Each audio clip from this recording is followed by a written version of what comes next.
बात कर लेते हैं हम पर कैपिटा इनकम की। ठीक है, पर कैपिटा इनकम सबसे पहले तो देख लेते हैं क्या होता है, बहुत बच्चे कंफ्यूज होते हैं इसमें, है ना।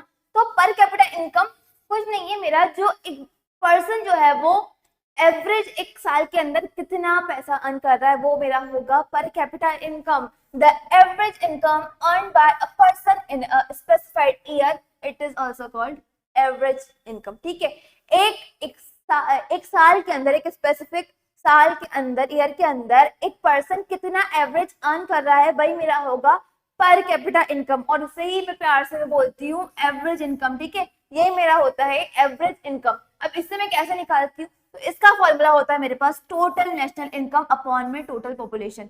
फॉर एग्जाम्पल हाइपोथेटिकली अगर मैं बात करूँ ठीक है, तो फॉर एग्जाम्पल मेरे पास एक कंट्री के अंदर 4 लोग हैं। ठीक है, ABCD। अब इनका मुझे निकालना है पर कैपिटा इनकम इस कंट्री के लोगों के। ठीक है, मैं इसे लिख देती हूँ, कितना होगा ये 4, एक का होगा 7। ठीक है, एक का मान लेते हैं हम 3 और एक का हम कर लेते हैं 2। ठीक है, ये हमारा था।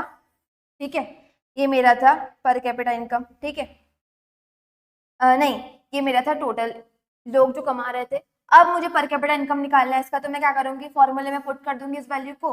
ठीक है, इसका टोटल करके कितना होगा ये मेरा 4 + 7 11, 11 और 3 14 और 14 2 16। ठीक है, 16 टोटल पॉपुलेशन कितनी थी 1 2 3 4। ठीक है, 4।